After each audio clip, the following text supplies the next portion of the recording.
Marlène et Jean-Claude sommes très heureux de te présenter une émission très spéciale afin de comprendre les faits d'actualité. Merci pour ta fidélité. Merci pour ta fidélité à la parole de Dieu. Alors attention, aujourd'hui nous allons passer à un certain niveau, un niveau très élevé. Et une fois de plus, seulement ceux qui sont conduits par l'Esprit de Dieu comprendront l'étude de ce jour qui est technique, mais en même temps très facile à comprendre. Je te répète que je ne représente aucune communauté religieuse, d'accord? Je ne fais pas du prosélytisme pour aucune paroisse. Je ne fais que te présenter des résultats de recherche approfondie de la parole de Dieu. Et ensuite, c'est toi qui, avec le Saint-Esprit, vous vous mettez d'accord pour voir ce que vous avez compris. Est-ce que tu as compris ça? C'est clair pour toi? D'accord. Alors, aujourd'hui, nous voyons une sainte convocation. Lévitique 23, versets 1 à 3. Lévitique 23, versets 1 à 3. Tu écriras aussi dans le cahier Exode 20, versets 8 à 11. Exode 20, versets 8 à 11. Ensuite, Exode chapitre 16, verset 22. Et en dernier, Genèse 2, versets 1 à 3. D'accord? Prions. Notre Seigneur et notre Dieu, nous venons vers toi afin de découvrir la vérité. Nous lirons des références que seul le Saint-Esprit nous aidera à comprendre et à saisir. Merci, Saint-Esprit, de nous conduire, nous t'avons prié. Au nom de Jésus et pour ta gloire éternelle. Amen. La première référence que nous avons, c'est quoi? Lévitique 23, les versets 1 à 3. L'Éternel parla à Moïse et dit, « Parle aux enfants d'Israël, et tu leur diras, les fêtes de l'Éternel que vous publierez seront de saintes convocations. Voici quelles sont mes fêtes. » Écoute bien, je reprends le verset 2 pour toi. La fin du verset 2. Les fêtes de l'Éternel que vous publierez seront de saintes convocations. Donc, les différentes fêtes, ce sont des convocations. Il y a donc plusieurs fêtes, puisque tu as bien vu, seront de saintes au pluriel. Tu as vu, si tu avais ta Bible, tu n'aurais pas eu de problème. Tu aurais pu mieux comprendre plus facilement. De saintes convocations. Voici quelles sont mes fêtes. Donc, Dieu a plusieurs fêtes. La première fête, c'est laquelle? Verset 3. On travaillera 6 jours, mais le 7e jour est le sabbat, le jour du repos. Il y aura une sainte convocation. Vous ne ferez aucun ouvrage. C'est le sabbat de l'Éternel dans toutes vos demeures. Ok? C'est la première fête. Mais le sabbat, d'où cela sort-il? Alors pour comprendre, pour bien comprendre, il faut remonter où? À l'origine, forcément. Et c'est à l'origine que tu es en mesure de comprendre ce qu'est le sabbat. Nous allons dans Genèse 2 et nous lisons versets 1 à 3. Ainsi furent achevés les cieux et la terre et toute leur armée. Dieu acheva au 7e jour son œuvre qu'il avait faite, et il se reposa au 7e jour de toute son œuvre qu'il avait faite. Dieu bénit le 7e jour, et il le sanctifia, parce qu'en ce jour, il se reposa de toute son œuvre qu'il avait créée en la faisant. À l'origine, quand Dieu créa le monde, il s'est reposé le 7e jour. Ça, c'est numéro 1. Deuxièmement, il a béni le 7e jour. Et troisièmement, il l'a sanctifié. Le seul jour que Dieu a béni, le seul jour que Dieu a sanctifié, c'est le 7e jour, le sabbat. D'accord?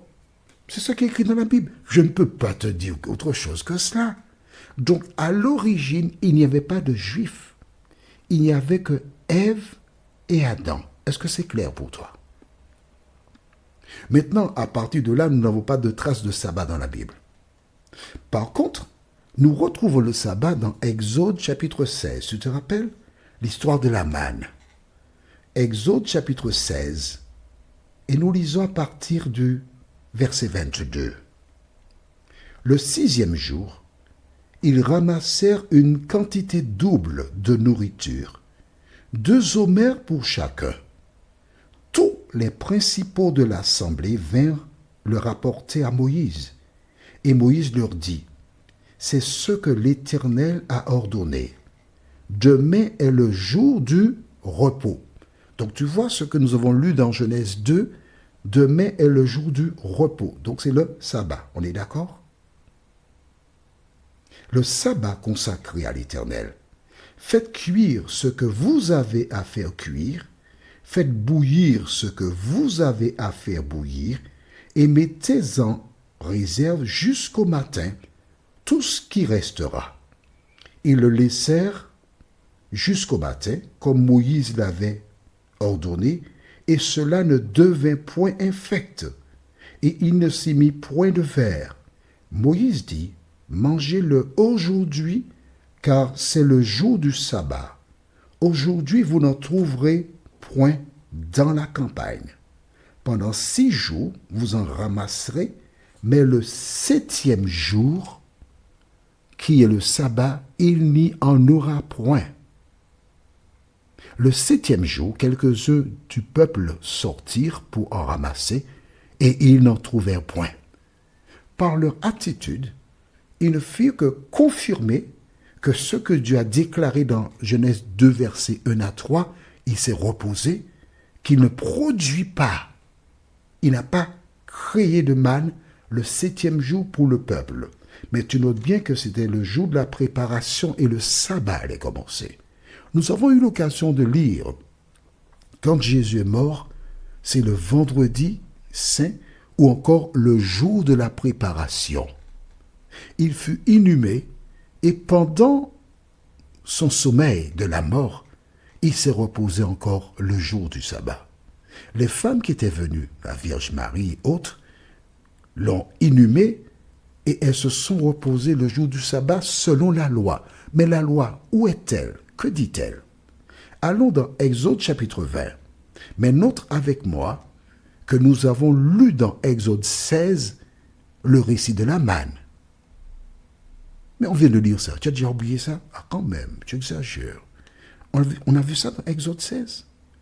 Le 6e jour, ils allèrent y ramasser une quantité double. Et le 7e jour, quelques-uns sortirent, ils ne trouvèrent point de manne. Ça, c'est dans Exode 16. On est d'accord? Maintenant, nous lisons dans Exode chapitre 20, versets 8 à 11.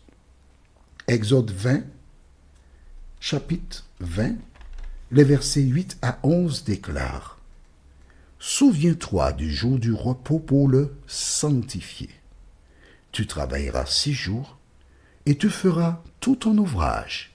Mais le 7e jour est le jour du repos de l'Éternel ton Dieu. Tu ne feras aucun ouvrage, ni toi, ni ton fils, ni ta fille, ni ton serviteur, ni ta servante, ni ton bétail, ni l'étranger qui est dans tes portes. Pourquoi? Verset 11. Car en 6 jours, l'Éternel a fait les cieux, la terre, la mer et tout ce qui y est contenu, et il s'est reposé le 7e jour. C'est pourquoi l'Éternel a béni le jour du repos et l'a sanctifié. Ce commandement a été donné, Exode 20, après Exode 16. Ce qui veut dire qu'avant même qu'ils reçoivent la table de la loi, ils appliquaient déjà le commandement. Donc ça, c'est la première des fêtes répertoriées dans le livre de Lévitique, chapitre 23, les versets 1 à 3. Selon toi, est-ce que cette première fête a été abolie? Tu vas réfléchir, tu vas analyser, tu vas lire la Bible et tu vas demander au Saint-Esprit de t'aider à avancer dans ta compréhension. Au risque de me répéter, je ne représente aucune communauté religieuse. Je ne cherche pas à faire des adeptes. Je ne fais que présenter des réponses à des questions que j'ai reçues. Et il revient à chacun de se laisser conduire par le Saint-Esprit qui conduit les enfants de Dieu dans la vérité. Je voudrais te rappeler ce verset que j'aime énormément. Actes chapitre 2, verset 47 déclare « Et le Seigneur ajoutait chaque jour à l'Église ceux qui étaient sauvés. » Mon devoir consiste à présenter la vérité. Ton devoir consiste soit à accepter la vérité ou à la rejeter.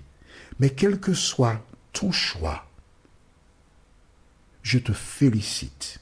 Quel que soit ton choix. Pourquoi? Parce que tu as exercé la liberté que Dieu t'a accordée.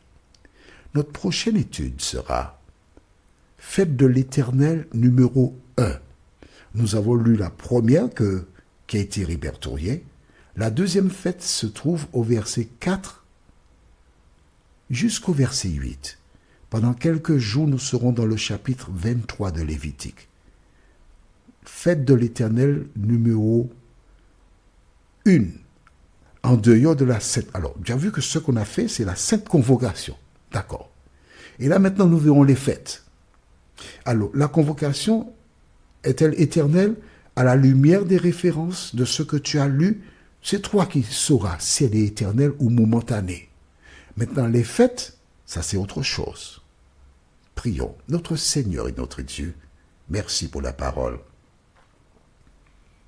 Saint-Esprit, merci de continuer de nous éclairer. Et Seigneur, nous sommes fatigués de ce monde. Nous sommes fatigués d'entendre des mauvaises nouvelles. Et nous aimerions te voir afin de vivre éternellement avec toi. De nous aider, ô Dieu, à proclamer la parole. Et cet esprit éclaire, fortifie, vivifie, nous t'en prions. Au nom de Jésus et pour ta gloire éternelle. Amen.